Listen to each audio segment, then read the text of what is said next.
Welcome to Garden-Wise Adventures. My name is Malie, and today is an absolutely glorious day. It's mid-June, and we've had one of the coolest springs that I can remember. We're almost into summer. We're just a few days away into summer, and I don't think it's cracked 80 degrees more than a couple of times, and even then it was even in the low 80s. And it just rained. It smells beautiful. It's about 75 degrees right now, so I decided it's going to be a really excellent time to give you a food forest tour. Now, I live in Utah, zone 6/7, and I'm in suburbia. I'm on about a quarter-acre lot, and I love to grow rare fruits and regular fruits. And there are several things starting to ripen, several things that are on the way, and I want to show you my food forest and kind of show you how I extend my harvest through most of the year. My earliest harvest usually starts around May. My latest harvest can actually go in, and I just figured out I can take it clear through February. So let's show you what we have, and I hope you enjoy this tour. Now, this is the lower area of my backyard, and I kind of want to clarify what I mean as a food forest. If you look at the real actual term food forest and what the definition is, there are some strong opinions about what a food forest is.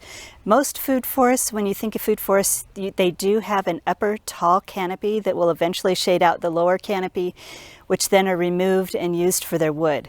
Well, I live in suburbia on a quarter-acre lot, and I'm not going to be growing the tall canopy. So for some people, that does kind of eliminate the ability to call this a food forest.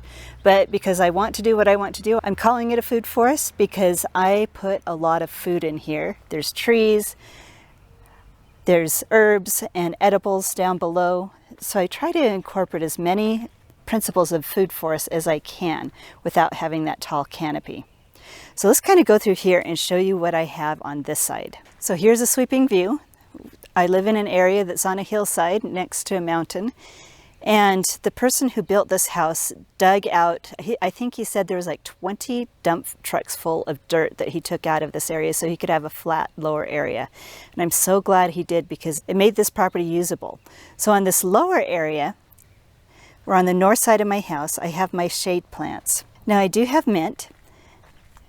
I have a honeyberry right here. This is the Aurora honeyberry, and it might actually be getting too much shade because it doesn't put on a lot of growth each year. Got a lot of flowers, not a lot of fruit on this one. We did get fruit last year, but the birds ate it all. The second it started turning ripe, all the fruit disappeared, so the birds found it immediately. So I do have several other honeyberries to pollinate it, and hopefully next year I'll get more fruit on it. This right here is a golden currant.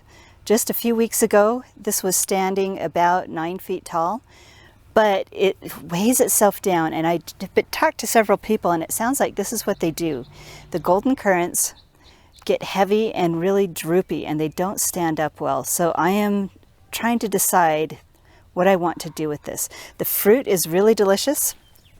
We've got quite a bit of fruit coming on. It's going to be ripe here shortly. You can see how they form on the remnants of their long flower stalks. But they're really tasty. The flowers are beautiful and smell good. I've got a lot more down here. So I don't know if I'm going to replace this with a different kind of currant or just tolerate the droopiness of it. You know, it just rained, which is a wonderful thing, but it's made it even more droopy.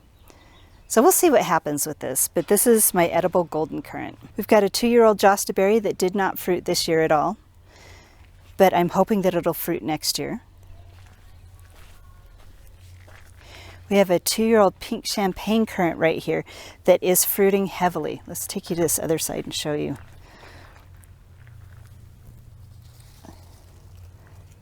There it is right there, and I'll see if I can find a picture of the flowers. The flowers are really pretty. So I'm not sure exactly when these ripen, but it shouldn't be too much longer. This is a 1-year-old Primus white currant, and I'm hoping that this will start to bear fruit next year. We did get a lot of flowers, but it flowered right after I planted it, so it was definitely not old enough to be producing and holding fruit. And then underneath it, we just planted all my shade plants. These are brand new. This is a little bit chlorotic, but this is a bee balm to bring in the bees. We've got a brand new little Japanese forest grass that's struggling a little bit. got a grasshopper-eaten Jack Frost Brunnera, newly transplanted hosta, and then all my other shade plants. Now on the east side of my house, I have my really tall jujube. Of the fruiting trees that I have, it's the one that I allowed to grow the tallest. Then we have some Regent service berries that are starting to get ripe. Matter of fact, I think I saw one that is really, really close. This is what they look like up close. This one right here is close to being ripe, but if you can see, there's still a little bit of a reddish tinge to it. I like to eat them when they turn dark, dark purple all the way to the stem. That's when they're the sweetest and the juiciest. Now right here is evidence that we've had ripe berries. This is what the birds leave after they've had a feast. So there's going to be a lot of heavy production on this. We have another Regent service berry over here with a lot of berries on it. Now another one I'm excited about is I do love gooseberries. This one was supposed to be an Invictus gooseberry. You can see we've got a lot of fruit on it. It's not quite ripe yet. Now Invictus gooseberries, when they ripen, they are green. I know that because I've had them in the past. But this one, when it ripens, it turns pink, so it was a mislabeled plant that was sent to me, so I'm excited to see how it tastes. We did have one berry last year, but that was one berry on the first year growth, and so I don't think it was indicative of what the flavor is actually going to be. So since that last one turned out to not be an Invictus gooseberry, I did plant one. So this is my brand new Invictus gooseberry to go along with my no-name gooseberry. Now over here on the south side of my house, I wanted to show you something else I'm really excited about. These are my maypops, and maypops are hardy passion fruit. Now these do tend to spread a lot. I'm finding them, up to 20 feet away from the mother plant, and they come up very readily and very happy in this garden bed here. So they travel under my weed mat, under the bed, up through my mulch, and exit out into here. Let me see if I can find one. I remove them on a daily basis. Just removed them yesterday, so I don't know if there's any more. Let me show you what the leftovers look like.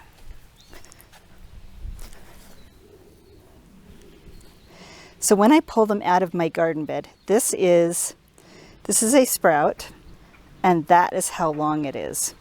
And I usually pull out 4 or 5 each day out of this bed. So they are pretty invasive, but the fruit are worth it. The fruit do taste an awful lot like the tropical passion fruit, and they look almost exactly like the tropical passion fruit, except for these are yellow. Now back over in the area where we started, let's start on the east side. We have 3 trees in one hole. This follows the Dave Wilson nursery method of planting trees, where you can plant them in the same hole. These are probably about 8 feet tall. They are on a very steep slope, so it looks like they're taller. They're just on a steep slope. But I have a Bartlett pear that I did not have time to bag this year, but I'm not seeing any insect, well, not any, I'm not seeing as much insect damage. So let's show you what insect damage looks like. So here's one fruit that has the insect damage that I'm talking about. This is where the little flies come in and lay their eggs, and then the worm tunnels into the fruit. Now I'm seeing very little of that damage this year. That's why I usually put bags over the top of my fruit to avoid that. But we've got a ton of fruit this year, and I think the cool weather kind of mitigated that problem. We also have a Jonah Gold apple, and my apples are on a very heavy alternate bearing schedule, which means I get little to no fruit every other year. And then the years that it does fruit, it fruits pretty heavily. And I have tried everything I could think of to stop that cycle, but it just hasn't worked. So on one side we have a Jonah Gold, on that side we have the Jonah Gold, and then on this side we have the Fuji, September Wonder Fuji. And all of these, when they do bear fruit, bear pretty heavily, and they're huge, delicious fruit. I've had these trees in the ground for about 15 years.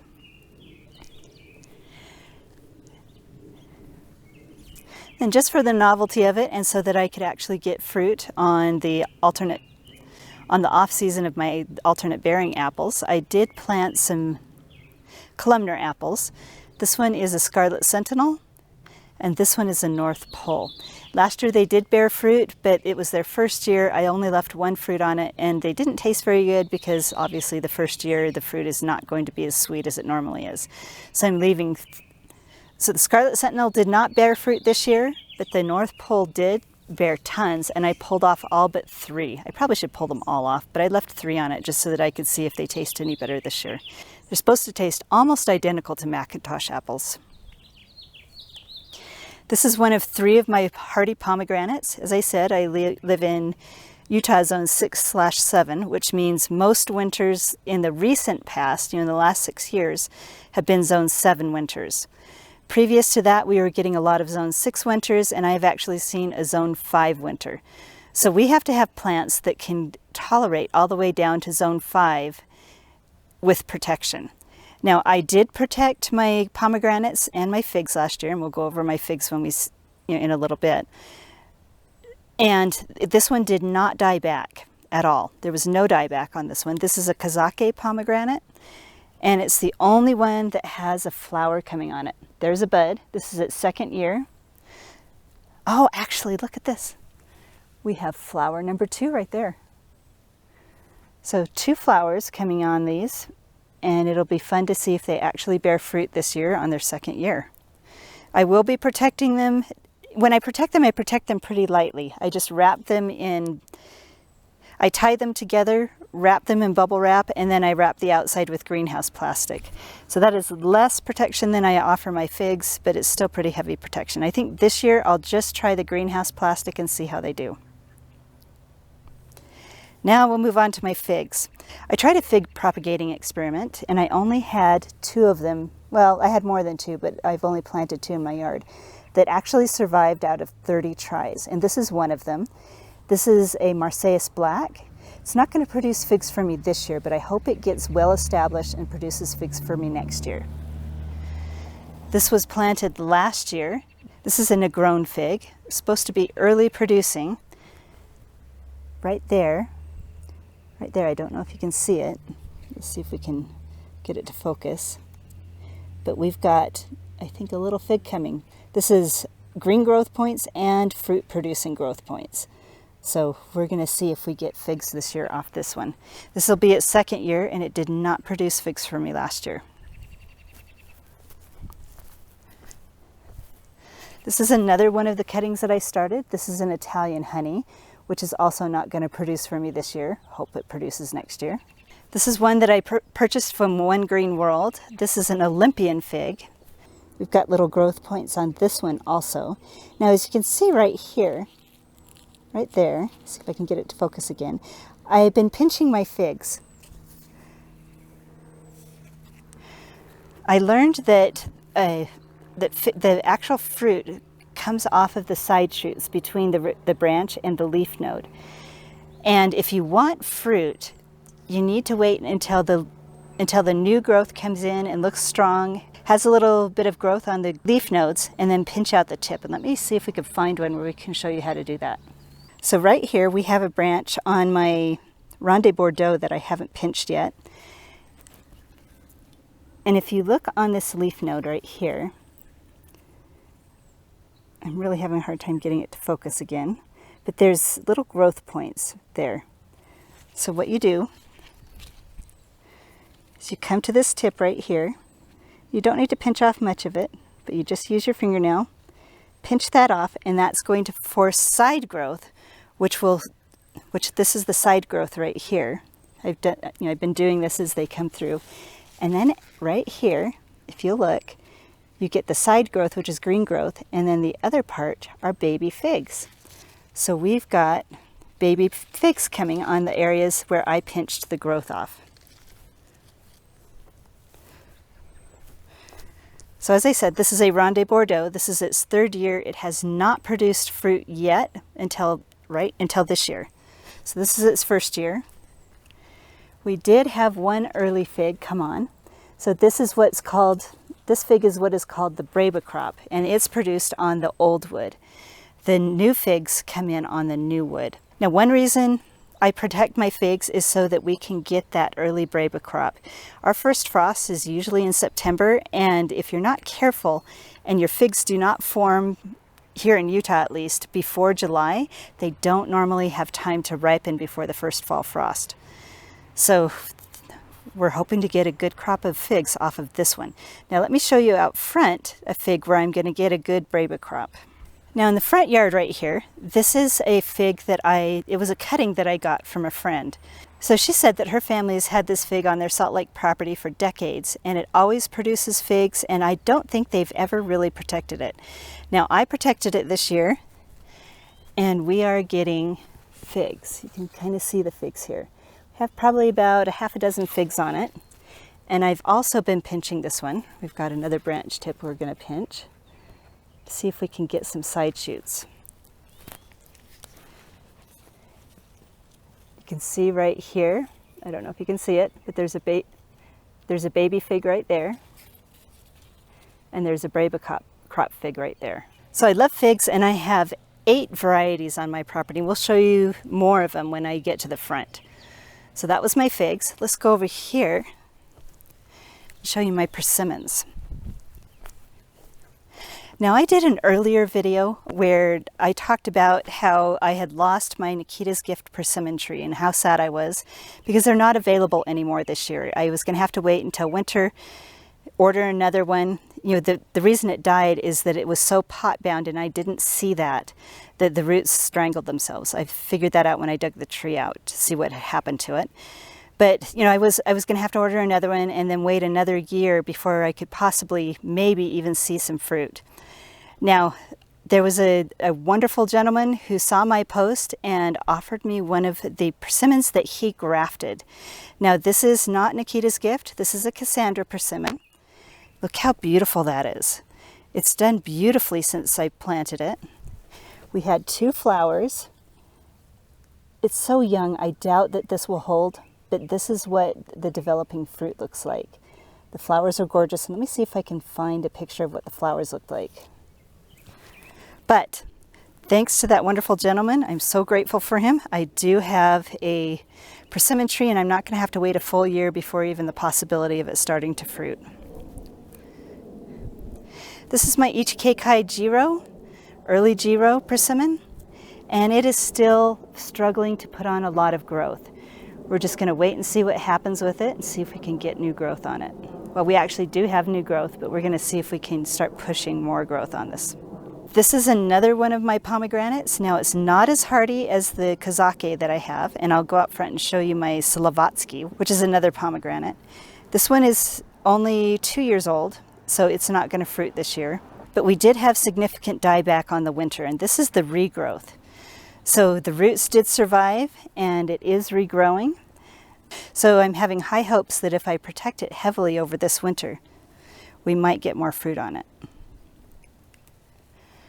This right here needs to be pruned, but this is an Asian pear. It did not flower this year. This is its 3rd year. And I am training it in the grow a little fruit tree method, where I'm going to keep it about 6 feet tall. This is going to be the this is the 2nd summer pruning that I'm going to be doing on it. It's its 3rd year in the ground. I started the pruning a little bit late. So I think at this point what I'm going to do is just cut the branches off at 6 feet tall and start letting it fill in, and then just not let it get taller than 6 feet. This is a Flavor Supreme and a Flavor Queen Pluot, which I'm doing the same method. So these also need to be topped off at about the 6-foot height and allowed to just fill in a little bit more. So I shaped them earlier this spring. So I will link that video so you can see how I did the shaping on them. And this is all the growth since the spring pruning that I did. We have a ton of strawberries below my fruit trees.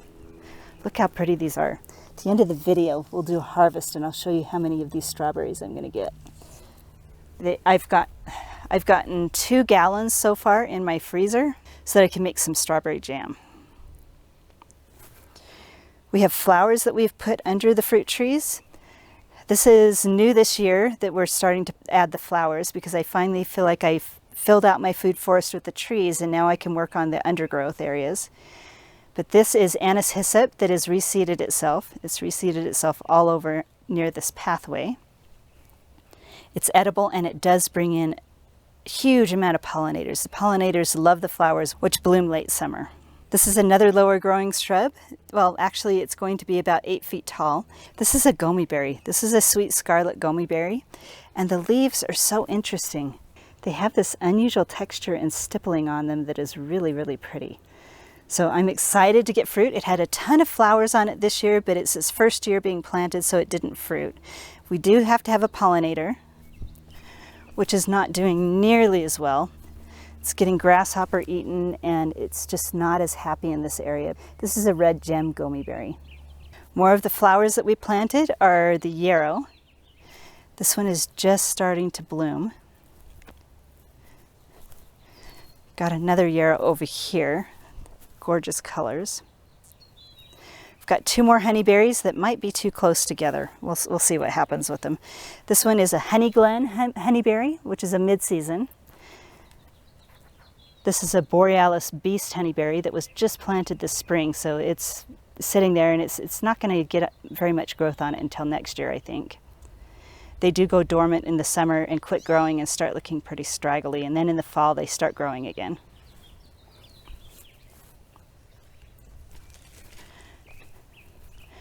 We've started putting some sweet alyssum around so that we can get some extra flowers out here to bring in the pollinators. We need to go in and prune my Bergarten sage. This sage is 15 years old. I have never pruned it and I've never had this much dieback. I think it's just age that is causing this. So we'll cut it back and it'll fill in and be beautiful. I absolutely love using Bergarten sage. It tastes exactly like regular culinary sage. It's just got a larger leaf. So this is what the leaves look like. I'll show you my hand here so you can see how big they are. Got more herbs on the hill. We've got my oregano that should be flowering here shortly. Catmint to bring in the pollinators. And lamb's ear also to bring in pollinators. It's just starting to bloom. We've got calendulas that are reseeding all over the place. And these are my cute little alpine raspberries. Now they're a ground cover. They've never fruited because they really have actually struggled here. I think you can see that they're chlorotic. This is a pollinator plant for the other one that's right here. They have to have a pollinator, but they've really struggled. I think our soils are just not acidic enough.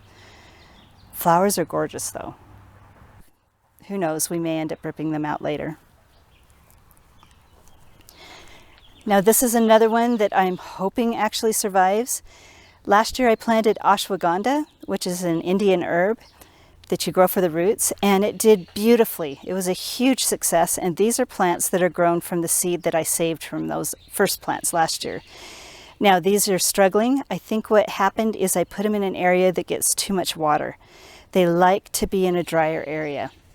So I'm just going to watch these and see how they do, and then next year I'll just plant them in a drier area. You use them as an annual. They're a perennial plant, but you use them as an annual because you dig them up and use the roots. We added several different kinds of thyme. So we have the thyme to bring in pollinators and to eat. We also have some sorrel that around the garden beds. And this is a beautiful tarragon plant. Now the last trees on this lower part, on this lower area that I wanted to show you, are my seed-grown pawpaws. This one right here being covered up, let's move this a little bit. This one right here is grown from a seed from a tree that has been growing in Provo, Utah. I have a friend who got permission to harvest some fruit and sprouted the seeds from that fruit. This one over here is from my own pawpaw tree. So I saved the seeds from that, and these are 2-year-old trees. They didn't do really well last year, but they seem to be putting on a lot of growth this year. And this new little one, which is sitting there and struggling, was just planted this year from my own seed. Now we have them under cover because pawpaws are understory trees. They need shade the first 2 years of their life. They'll burn up in the sun. But once they start fruiting, they do need full sun. And let's go to the front yard here shortly and show you my full-grown pawpaw tree. And then we also have a sea kale. Look at that. I love the flowers on it. Now you can eat, the whole plant is edible, the flowers, the roots, the leaves, and it does taste like a cross between cabbage and kale, but it's a perennial and comes back year after year and is extremely cold hardy. The winters here do not bother it at all. We have a little tiny Borealis blizzard honeyberry that is struggling and getting eaten by grasshoppers again. So hopefully this one will take hold and do well. Our grasshopper situation is horrible. I've ordered some bait, but I think that company is struggling because they are not returning calls. The payment is not showing that it went through. And when I actually did get a hold of them, they hung up on me. So I'm thinking, oh, and I also didn't get an email about the order other than, the market survey that said, thank you for your order. Please rate your experience. So I don't know. We'll see if we get the grasshopper bait. If not, I'm going to need to do something because there's millions of them. Right here we have our triple crown blackberries. We're going to have a really good harvest this year. This is our second year, and look at all the buds on them. So many buds, and we're already starting to develop some fruit. Down here. Really excited. We have our grapevines that produce really well every year. This is a hemrod. They're about 15 years old, and I prune them on the 4-arm knife and system, and I will link a video that shows how I do that. But every year they're loaded with fruit, and this year's going to be no exception. The cool spring, though, has delayed them, and it means we're going to have just a later harvest on it. These are my raspberries. I think we have our first ripe fruit of the year. These are autumn Britain raspberries. Oh, and they're so good. I was going to rip them out this year because they have been struggling in this area. I think they get too much sun. In the summer for their second crop, this is one that bears 2 crops. We get this early spring crop, and then we get a late fall crop. The late fall crop burns to a crisp because it's just full sun right here, and they just don't seem to tolerate it very well. But I think the cool spring has really helped them because it looks like we're going to get a better harvest than we have had in years. As you can see, for a 15-year-old plant, well, maybe these are 10 years old, they are very small and they do struggle in this area. I've got a Concord grape right here. So I've lined my fence line with grapes because I live on a corner. The bylaws in this neighborhood say that you can't plant a fence up against the sidewalk unless it's less than 5 feet tall. So this is a 4-foot, 10-inch tall fence, which means everybody can look over it. So what I did is I put trellises. You can kind of see, I don't know if you can see under there, there's a T-post with wire to keep them off of my vinyl fence. I do have to go on the other side of the vinyl fence almost daily this time of year and shove the grapevines back in through the fence so they don't strangle neighbors. But this makes a beautiful green screen and a very, very productive area using the edges of my property. Now they are only 2 feet away from my garden beds, and you do see some vines that start to try and encroach, but I just shove those back in with the rest of the plant. And they kind of leave my garden beds alone. This is my most productive grape right here. This is the Swenson Red. You can see the amount of grapes we're going to have on that. They're already starting to form.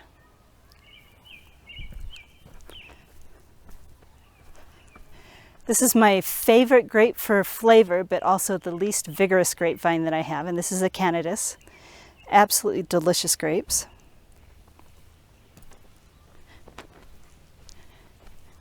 And then under my peach trees, where it gets quite a bit of shade, but still produces quite a bit of fruit, is my Jupiter. Now this is got a little bit of a musky flavor. It's a darker fruit, but even in the shade here, it produces some great fruit. This is another area where I use the Dave Wilson orchard, plant 3 trees in a hole method. You don't have to do 3, you could do 4 or 2 or however many you want. But these are 2 peaches and a nectarine. And I'm thinking, you know, these are 15 years old. This year was the first year I've seen any real significant borer damage on them. And my arborist, Dan Owen, you know, this spring before they leafed out, said, you know what, your trees, peach trees are on their way out, time to find another spot for them. And I got mad at him and was like, that's not true, but they look good right now, but I had more dead wood in them when they started leafing out than I've ever seen before. You know, I've been pruning it out, but we've got dead wood everywhere and a really reduced crop. We're still getting peaches. You can see that we're still getting peaches more than we did last year because we didn't have the frost that we did last year. But we'll see how they do, and we are getting some new growth. So we're going to actually spray this year. I think it's time to start spraying for the peach tree borers. You just spray the trunk with 7 or spinosad or I think there's another one. I can't remember what it is. I'll look that up. But you just spray the trunks because that's where the peach tree borers go to lay their eggs. Then the larvae tunnel in and bore all the way around the trunk, girdle them, and then kill the trees. So we are going to get a harvest this year. We're just going to have to watch my trees and see if I can take better care of them.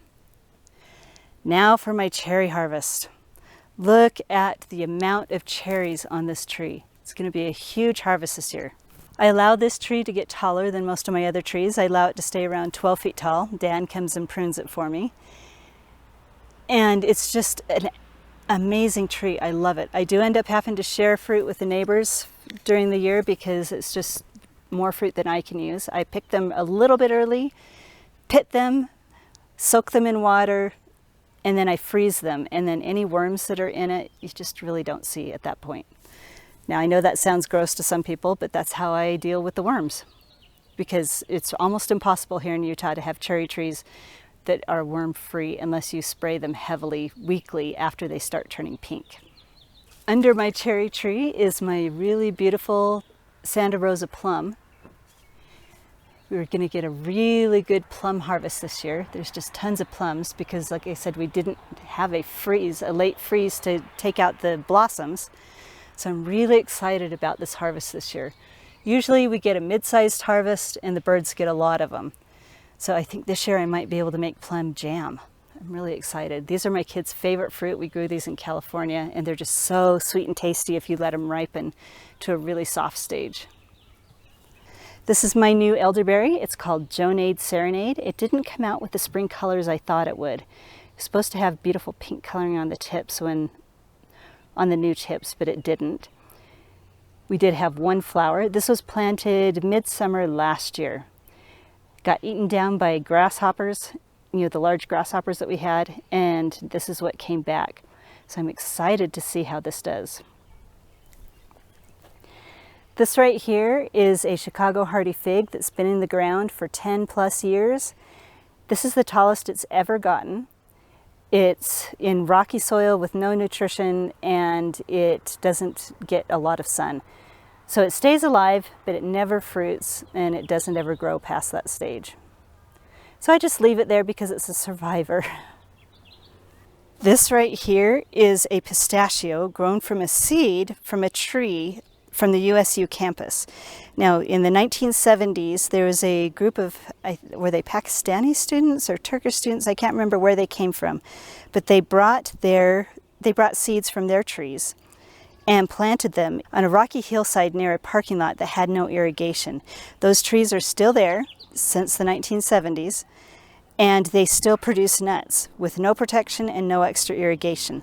So I planted this on this hill to try and kind of duplicate those conditions a little bit. It's very slow growing. It's slower growing than the one that I have in the front, but it is growing. Now I do cheat. This hill does get watered every 2 weeks with the drip system, but this drip system is really old and I think a lot of the emitters are clogged. So it's just interesting to watch this tree. Sometimes I'll put some hose water on it if it looks dry, but I'm really excited to wait and see if we're going to get pistachios. Now it does take about 8 years for them to start flowering. They do need a pollinator, so you have to have a male and a female, and I'm not going to be able to tell if I have a male or a female until it starts flowering. So I'm really worried that I've either got 2 females or 2 males. But I know other people who are growing them, and I think we can switch scions and do some grafting, graft some males onto the females or vice versa, is what I'm hoping. So we can actually get fruit after years of waiting for it. But while we're waiting, they are pretty little unique trees. So now we're here in my front yard. So that ends the tour of my backyard food forest. But I actually count my front yard as an extension of my food forest. Although technically it is more an edible landscape that's being kind of that does double duty as an ornamental landscape. So let me show you the fruit that I'm growing in my front yard that is both ornamental and edible. Now we're going to start on the south side of my property. This is just this strip of land between my driveway and my next door neighbors. And there's not as many edibles in here, but there's some really interesting ones. This right here is a chase tree. I thought it had died completely. It died back to the ground this winter because it was a really cold winter. But this is what has grown from the base, and it is actually going to start flowering again. Now the seeds and the leaves are edible and can be used medicinally. These are some more fig trees, the last two of my fig trees. This is a black mission fig, and I am calling this the Sophie Apperson fig. Now that is a combination of the names of both of my beautiful friends who contributed to this tree. First one was Sophie. She died several years ago, lived a good long life, and she had this tree in her backyard.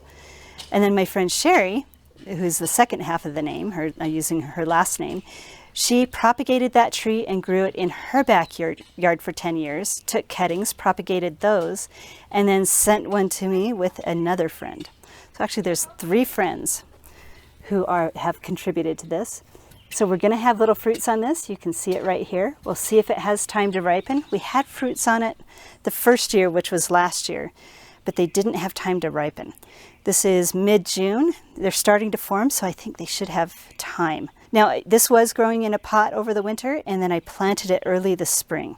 So we'll see how it does. It's definitely going to need to be protected over the winter because it's not one of the more hardy varieties. This is a failed experiment. This is my 4-year-old Chicago hardy fig that was huge and glorious last year, and it was too big to fit in under the protection. So in the fall, around November, well, maybe it was October, I cut it back by over half, probably 60%, so it would fit into its protection. It was still in full green leaves, and it has struggled to come back this year. And I think it was just because I stunted it by cutting off so much green growth. So I think what I'm going to be doing is very shortly here, I'm going to come in and thin out the new growth so that I don't have to cut so much off of it in the fall, or maybe just make a larger protection cage for it. So it does not like to be cut back as heavily, no surprise, as I did last year. Now we did get some early Braba crops on it. I think there's a couple of them, but there's one of them right there, right down here where my thumb is. And we're going to get, and we've got new fruit forming where I pinched it off. We did get an amazing harvest off it last year. There was a lot of fruit on it, so I'm not worried about it this year. Now I absolutely love ground cherries, and I really love the Peruvian ground cherries. So these are Peruvian ground cherries that I started by seed in early March. Let them grow really big, potted them up to a 1-gallon container, just so that they could have a long enough season to start actually developing and ripening fruit.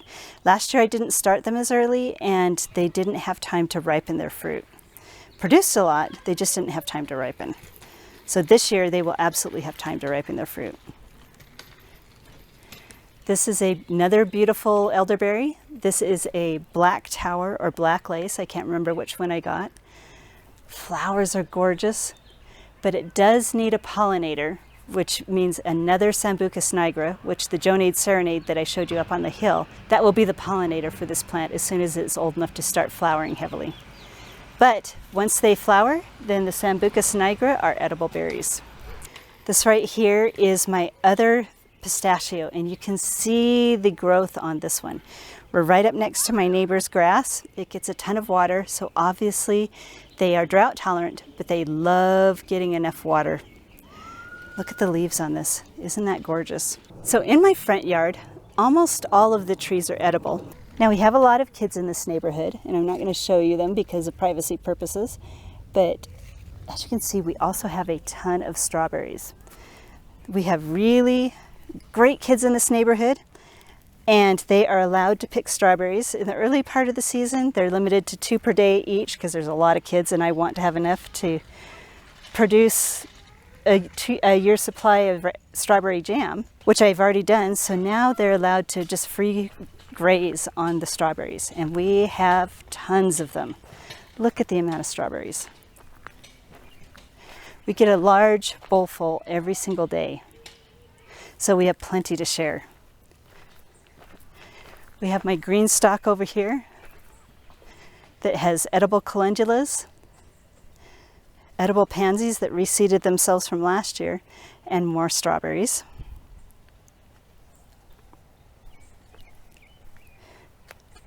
Here's more of the Peruvian ground cherries. We have 6 of them around the property.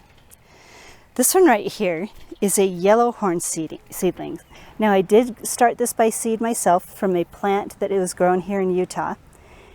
You know, it is struggling a little bit, but next year it should do well. I had a seedling that got eaten down by deer and started to grow back from the base, but it wasn't grown from a seedling that was produced here in Utah, and I just kind of wanted one that was produced here in Utah, so I replaced that first one with this new one. This is my Slovatsky pomegranate. It's cold hardy like the Kazaki. I protected this one in the same way as I protected the Kazaki, and I had very little dieback, a little more than the Kazaki, but not as much as the Parfienka.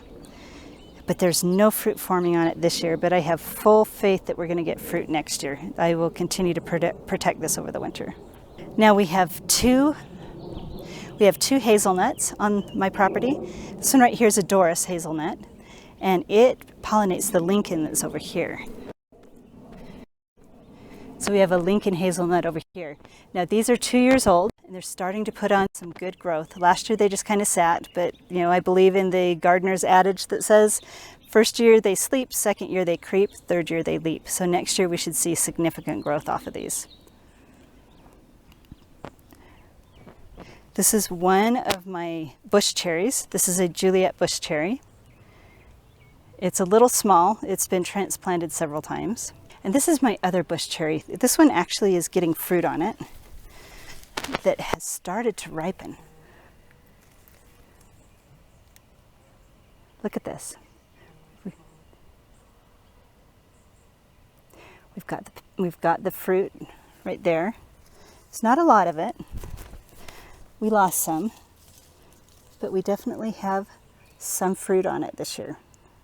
So I'm going to be able to report how it tastes. Okay, actually I lied, I just saw the tag. This one's the Juliet bush cherry. And this one over here, I'll have to put the name on the screen because my old woman brain is kicked in and I can't remember what that one is called.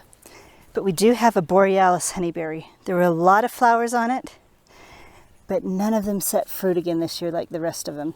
You know, the only one that set the fruit this year on my 6 honeyberries, you know, because they're all about 2 years old, was my blue banana.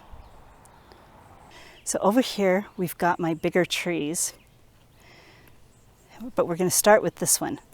We finally have had success. This is my sunflower pawpaw.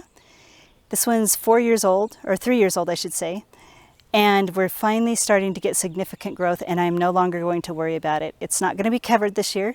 We're going to allow the full sun to hit it.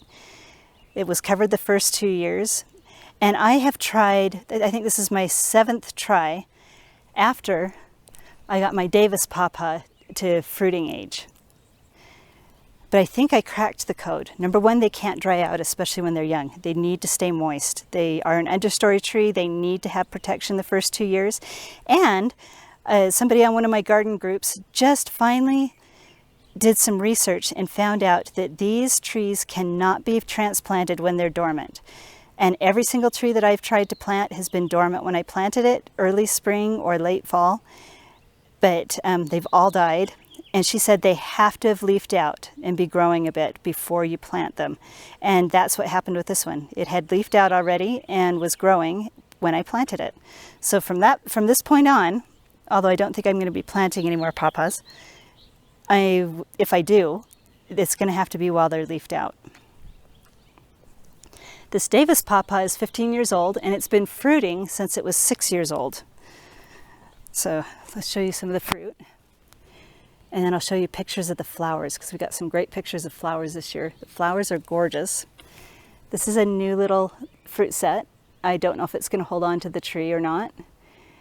Sometimes they do, but a lot of times they just drop off. You can see right here we have a little stem where the fruit dropped off. This one has never had a pollinator, but it still fruits, and I usually get about 8 to 12 fruit a year. You can kind of see all the fruit that are on it. They are so delicious. So this is one where I've been able to save the seeds, and I've planted my pawpaws grown from these seeds. So we're going to get a decent harvest again this year, even without a pollinator. So this little struggling guy down here is another one of my own seeds, seeds grown from my own tree. So this is another seedling little pawpaw. And I think what I'll do is probably let it get about 2 or 3 years old, graft a known variety onto it, and leave some of the seedling branches on it also, just to kind of see what the difference is. I've heard that the seedling varieties sometimes don't turn out well, but that you can use them to graft known varieties onto. This is my medlar tree. It's had a ton of fruit. I finally have cracked the code on medlars in Utah. They are grown mostly in Great Britain and England. And from what you read on the internet, you're supposed to harvest them after the first frost, but do not let them go through a freeze. So I have done years of harvesting these, where I harvest them in October to avoid freezes. Then you have to blet them to be able to use them, which means you have to let them soften and almost go rotten looking.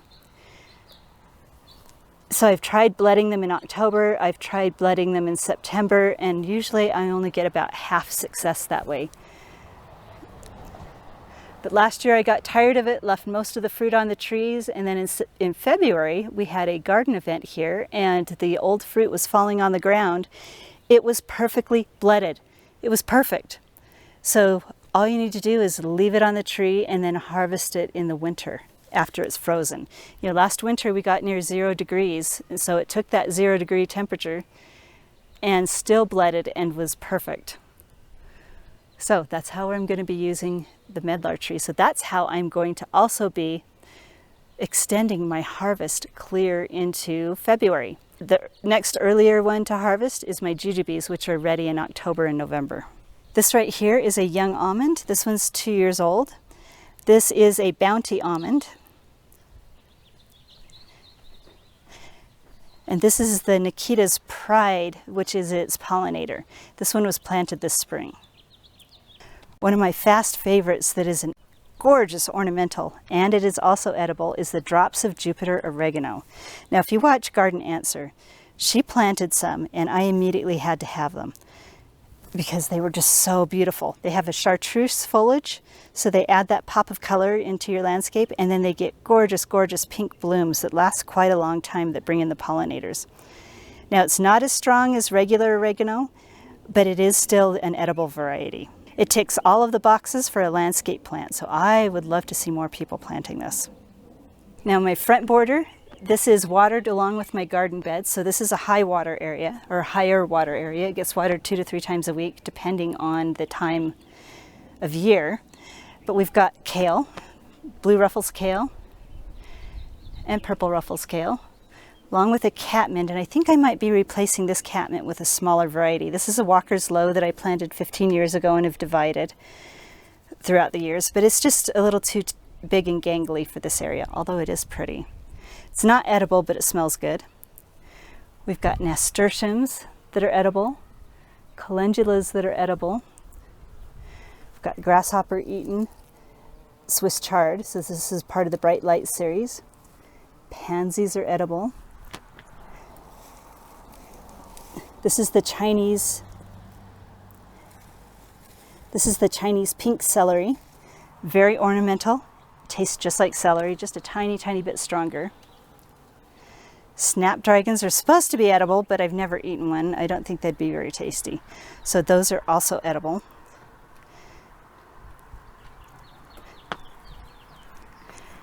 Don't know if they're going to get shaded too much, but down here we have some German chamomile, which is also edible. And then my tiny, tiny little purple ruffles basil that's getting crowded out. I don't think they're going to get enough sun. I think there's just too much foliage in here.